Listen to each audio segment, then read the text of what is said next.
তিনি 54 জন নিয়ে গিয়েছিলেন, অ্যাকসেপ্টেবল। কিন্তু 104 জনকে নিয়ে এইভাবে পিকনিক করতে যাওয়া বাংলাদেশের মতো দুর্বল অর্থনীতির দেশের পক্ষে মানানসই নয়। জনগণের রায়কে সবসময় এই জামাতে ইসলামী ভয় পায়। এই জন্য প্রত্যেকটা নির্বাচনে অংশগ্রহণ করে কোনোদিন 17টার বেশি আসন পায় নাই। আমাদের দল বিএনপি যখন লেজে গোবরের অবস্থা হলো, সবসময় বিপুলভাবে 4 বার তো জনগণের ব্যাপক সমর্থন নিয়ে আমরা রাষ্ট্র শাসনের দায়িত্ব পেয়েছি। 1996 সালে অনেক লেজে গোবরের অবস্থায় আমরা নির্বাচন করেও 120টি আসন পেয়েছি। তখন এই জামাতে ইসলামী, আওয়ামী লীগ ঐক্যবদ্ধভাবে বিএনপিকে প্রতিরোধ করার চেষ্টা করেছিল। আমরা সবসময় জনগণের রায়কে মাথা পেতে নেই। তারা যদি মনে করে যে 2-3টি দল পিআরএস সিস্টেমে নির্বাচনে যেতে চায়, তারা যদি মনে করে যে তাদের এই নির্বাচনী ব্যবস্থাই বাংলাদেশে মানুষের জন্য সবচেয়ে বেশি সঠিক, সবচেয়ে বেশি কার্যকর, তাহলে তারা তাদের নির্বাচনী ম্যানিফেস্টোতে, তাদের নির্বাচনী ইশতেহারে এটি তারা জনগণকে জানিয়ে দেখ যে আমরা নির্বাচিত হলে পরবর্তী কাল থেকে এই পিআর সিস্টেমের অধীনে বাংলাদেশে নির্বাচন হবে।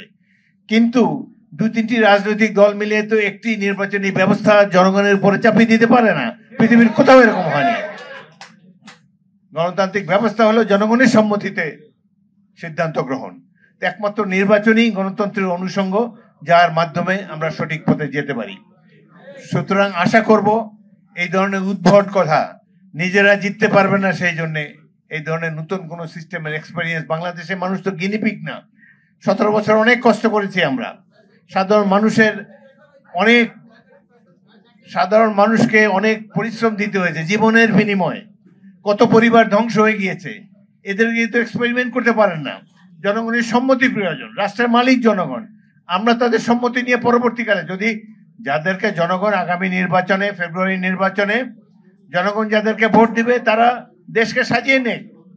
তারা যেই সিস্টেমে নির্বাচন করতে চায় তারা আগেই নির্বাচনের আগে বলুক, জনগণের রায় পেলে সেই নির্বাচন তারা বাস্তবায়ন করুক, আমরা মাথা পেতে নেব। কিন্তু এইভাবে জনগণের উপর অত্যাচার করে নিজেদের স্বার্থে, নিজস্ব দলীয় স্বার্থে অদ্ভুত নির্বাচনী ব্যবস্থা, যার সাথে আমাদের দেশের জনগণ পরিচিত নয়, এই ব্যবস্থা আমরা চালু হতে দিতে পারি না। লক্ষ্য করেন, একটি দল এনসিপি, তাদেরও আওয়ামী লীগের ওই রোগে ধরেছে। আওয়ামী লীগ যেমন ক্লেম করে বাংলাদেশ তারাই স্বাধীন করেছে, এনসিপির এই সদ্য সাবালক ছাত্ররা তারাও বলতে চায় যে এই শেখ হাসিনা সরকারের নাকি তারাই পতন ঘটিয়েছে। বিএনপির 588 জন সদস্য এই 1.5 মাসের সংগ্রামে জীবন দিয়েছে। এখন তারা মনে করে যে তারাই হলো এই রাষ্ট্রের কর্ণধার, তাদেরই দায়িত্ব এই দেশকে ঠিক করার। কিছুদিন আগে ডাকসু নির্বাচন হলো। এই এনসিপি তো সবাই ছাত্র, তারা ছাত্রদের প্রতিনিধি বলে দাবি করতো, 100 ভোট পায় নাই ডাকসু নির্বাচনে। এরা এখন এই দেশে বলতে চায় পিআর সিস্টেম না হলে নির্বাচনই হতে দেব না। আরে অদ্ভুত কথা। এই দেশে মানুষের কোনো মূল্য নাই, জনগণের রায় হবে না। বাংলাদেশ তো টিকে থাকবে অনন্তকাল ধরে ইনশাআল্লাহ। জনগণের কাছে যান, আপনাদের ম্যানিফেস্টোতে বলেন, ইশতেহারে বলেন যে আমরা সংখ্যানুপাতিক নির্বাচন চাই এই দেশে। জনগণ যদি আপনাদেরকে সংখ্যাগরিষ্ঠতা দেয়, তাহলে আপনারা এই ব্যবস্থা চালু করেন, আমরা মাথা পেতে নেব। কিন্তু এইভাবে জনগণের উপরে 2-3টি রাজনৈতিক দল, ইউরোপ আমেরিকার থেকে আগত বুদ্ধিজীবীদের দ্বারা পরিচালিত হয়ে এই ধরনের সিস্টেম করতে দেওয়া বাংলাদেশের গণতন্ত্রের জন্য অত্যন্ত ক্ষতিকর হবে।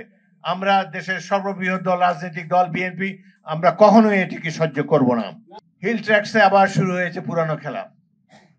এই চট্টগ্রাম হিল ট্র্যাক্স, ইতিমধ্যে সেখানে ভারতীয় পতাকা উঠত বহু বছর আগে থেকেই।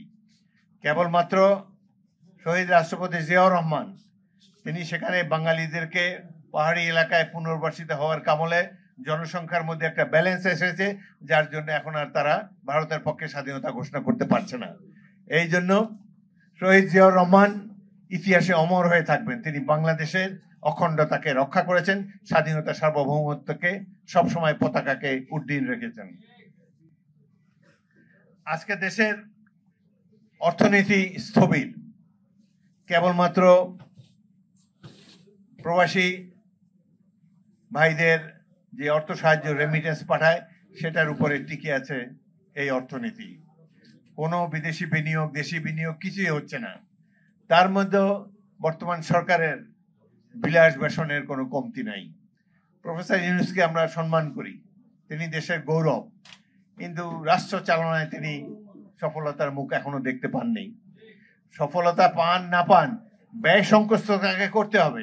104 জনকে নিয়ে তিনি কেন জাতিসংঘে গেলেন? 10 মিনিটের একটা ভাষণ দেবেন। আমি জাতিসংঘে দুবার গিয়েছি এই ধরনের মিটিং এ। আমি বাংলাদেশ প্রতিনিধি দলের নেতৃত্ব দিয়েছি CSD 8, CSD 9 এ। সেখানে বিশেষ করে এখন যে অধিবেশন চলে, অনেক রাষ্ট্রের যারা কর্ণধার তারা জানি না এখানে। এটা একটা মেঠো বক্তৃতা দেয় 10 মিনিটের, এটা কেউ শুনে কেউ শোনে না। কোনো গুরুত্বপূর্ণ রাষ্ট্র হলে শোনে। এবং বিশেষ করে বাংলাদেশ যখন বক্তৃতা দেয়, দুঃখ হলেও সত্য, অতীতের সরকারগুলোর আমলে, প্রেসিডেন্ট জিয়াউর রহমানের সরকার ছাড়া অন্যান্য যেসব সরকারের আমলে জাতিসংঘে গিয়েছে বাংলাদেশ প্রতিনিধি দল, বক্তব্য দিয়েছে, ওই সময় লোকজন উঠে চলে যেত। ওরা লিস্টে দেখে যে এই দুর্বল রাষ্ট্রগুলা কখন বক্তৃতা দিবে, ওই সময় কেউ থাকে না জেনারেল অ্যাসেম্বলিতে।